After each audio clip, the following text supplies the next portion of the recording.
Hey, Michigan High School Steelhead Tournament contestants. My name is Jeremy Windsor. I am a middle school and high school science teacher at Saranac Community Schools. I first want to start off by shouting out to all of our teams that are competing this year. We've got 8 total teams. We have teams from Cadillac, Muskegon Reefs Puffer, Forest Hills Central, and a number of different teams from my home district of Saranac Schools. Speaking of my home district, my students in my science classes have the distinct opportunity of participating in the state Salmon in the Classroom program. I've been doing that for about 18 years now.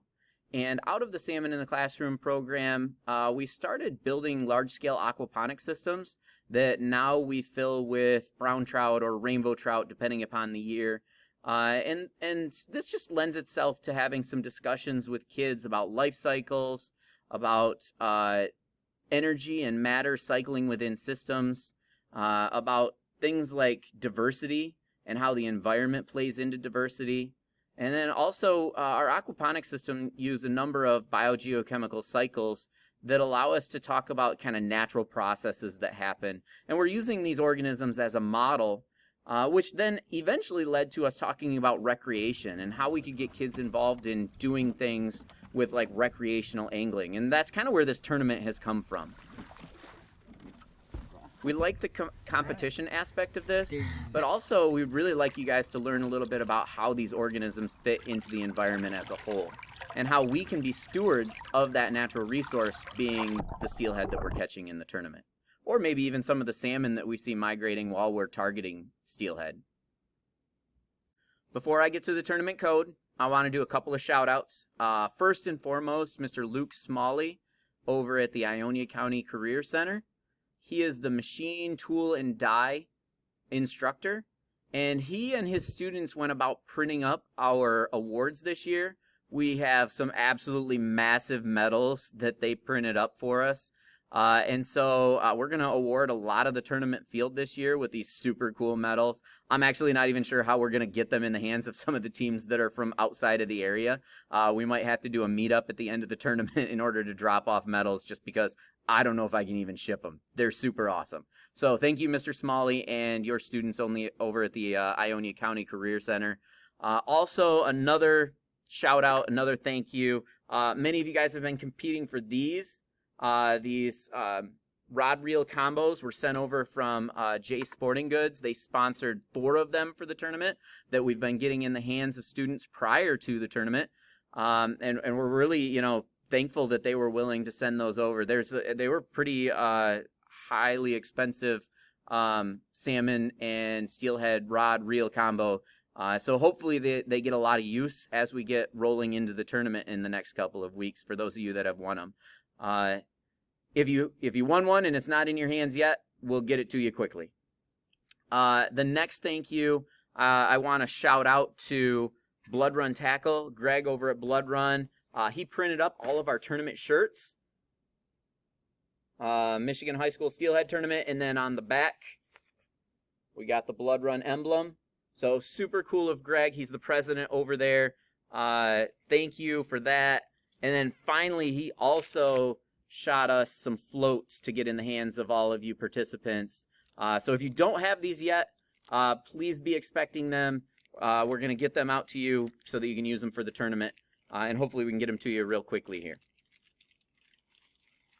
The next shout out, mentors. I just want to thank you guys for setting aside some time to help these young people experience the outdoors.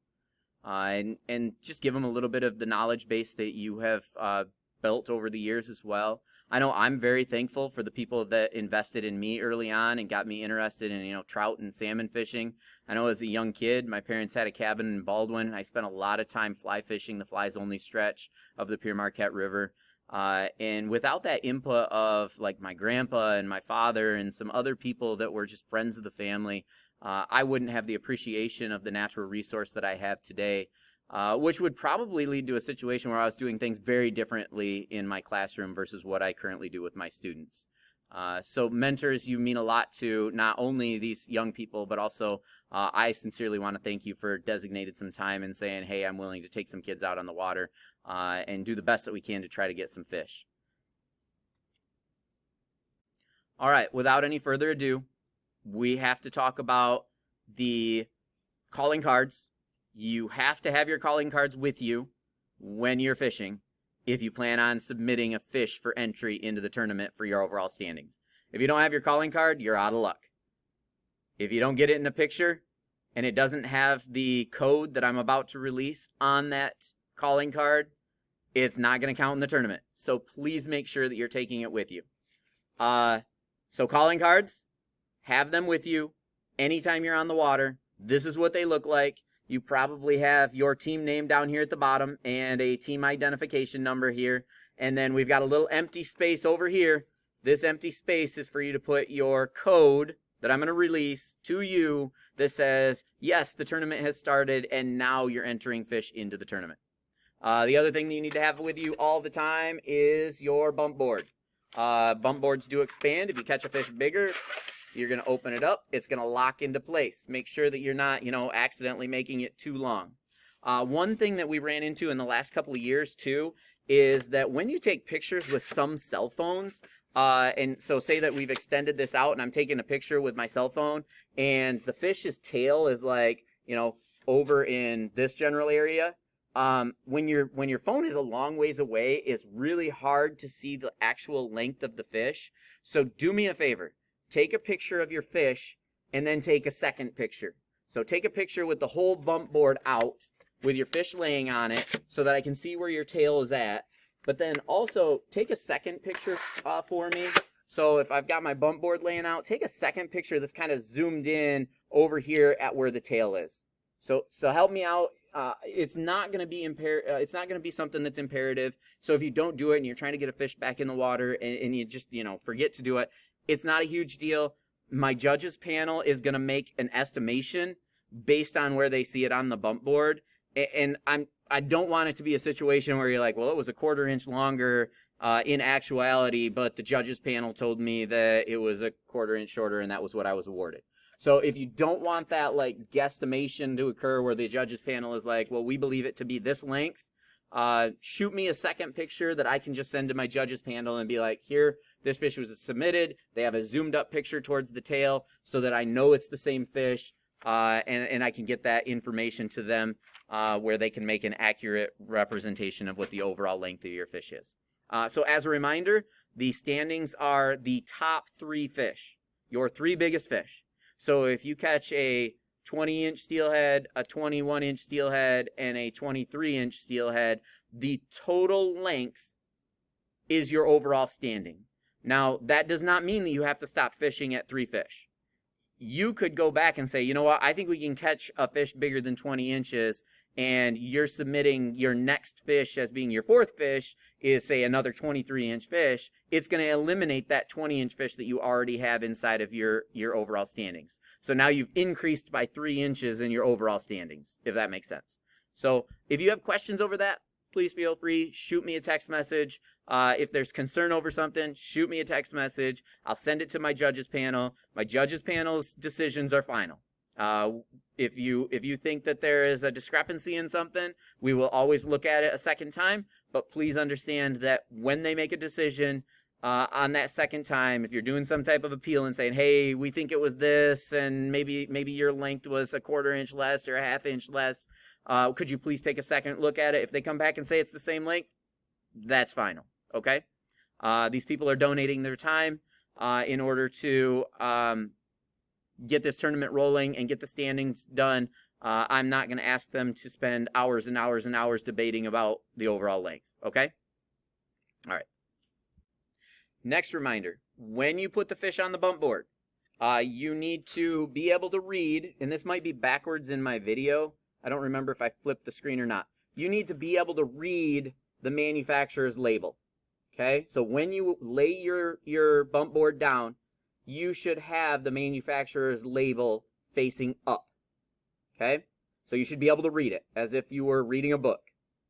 Your fish is going to be put on its right anatomical side, nose tight to the front of the bump board, so that then we can get an accurate measurement of the overall size of your fish. Okay? Please make sure the nose is tight to the front of the bump board. All right. Moving on. Tournament code. I said I wouldn't eat up a whole bunch of time. I've already eaten up 10 minutes. The tournament code. Our tournament lasts from October 6th, today, until November 10th. So that gives you deer hunters an extra 5 days to prepare for deer season, whereas last year I think we wrapped the tournament up real close to deer season. So till November 10th, you have a ton of time to get out on the water. Please monitor weather. If there's a lightning storm coming through, please be mindful of the fact that we want you safe on the water. If we have a lot of torrential downpours, I might send a message out to everyone saying, hey, we're going to hold off today, and we're not, any fish that are caught today don't count. So don't go out. If I feel like there's a safety issue with anybody that might be wade angling or getting a boat in a river or anything like that, we might put the tournament on pause for a day or two. All right. So please be mindful of safety. If you're wade angling, throw a life jacket on. Those of you that are in a boat, make sure you have a life vest with you. Okay. If you're in a boat that has a motor, so say that you're running like a jet sled or something with somebody, if that motor is running, you had better be sitting down. Okay. I don't want there to be any accidents. I don't want to hear about any stories of some kid falling in the water or some kid having to be rescued because they were trying to wade in a river that was way higher than what they were able to wade in. All right. Safety is first and foremost. We want all of you guys safe out there. We want you appreciating the natural resources. That's kind of the second thing. This is less about the competition, you guys. This is more about building lifelong relationships with mentors. This is more about you guys having a little camaraderie. Feel free to send the group a text message. If you catch a cool fish and you get a cool picture of it, if you want to send it to the entire group text message that I'm sending out, feel free to do it. We're going to cheer you on. We're excited for you. This is more about enjoying the natural resources, learning how to fish for these fish. We don't do a spring steelhead tournament because that's the time of the year that these fish are spawning in Michigan. I want you guys targeting feeding fish, not targeting spawning fish. And so that's kind of where we are with a fall tournament. So appreciation of the natural resources is second. The competition aspect is third. Like we understand you're trying to win. We get that you want the largest length, but also understand that there's more to the tournament than just winning. I also have a jet sled. If any of you guys are interested in going out on the water with me, I will gladly take you guys out on the water. If there's a day after school where you're like, hey, I'm in Grand Rapids and I would drive to any place that you want to put the boat in, and we've got a couple of hours, I'll donate my time. If you guys want to get out and go fishing as an excuse for me to get you guys out on the water, that's an excuse for me to be on the water. I would love to see you guys be successful. If you are looking for a mentor and you need somebody to take you out, shoot me a text message. We'll arrange time to get out. Okay? And if there's a situation where you're like, hey, my mentor kind of is not able to at a specific time, but I have a day open, I have a number of other mentors that have said, hey, I would be willing to take some people out. I know a lot of people that I would trust going with you and taking you guys out on the water. I will tell you, if you're fishing with me, I'm probably not driving a long ways from home. You're probably going to have to meet me on the Grand River somewhere, just because it's close. At the end of the day, I have grading and I have other obligations. And if you guys are wanting to go with me, we're going to probably try keeping it where we could jump on the river really quickly at the end of the school day and then get as much fishing in for a while. I have Saturdays and Sundays open sometimes as well. I do have obligations on Friday night because I have a son that is playing varsity football, like many of you are playing varsity football as well. So reach out. If you want help, I will gladly help. And if I can't, I will find somebody that will get you on the water. All right? So tournament code. Here we go. As I was looking at these rainbow trout eggs that we just got delivered into my classroom, I was like, man, it is super cool that life comes from this little orb. It kind of looks like the sun. It's kind of like super bright and orange. And the thing is, like, these things grow and develop in like inhospitable temperatures. Like these steelhead, they're laying eggs in like 34, 35, 36, 38 degree Fahrenheit water, like super cold. And these organisms are developing inside this itty bitty teeny tiny orb.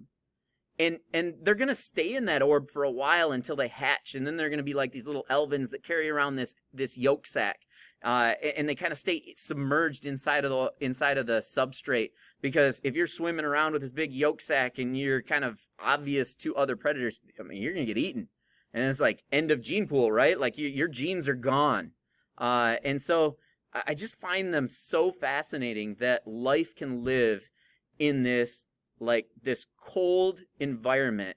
They literally take a fire of life and they put it in a cold environment. So that's our tournament code. Our tournament code is cold fire.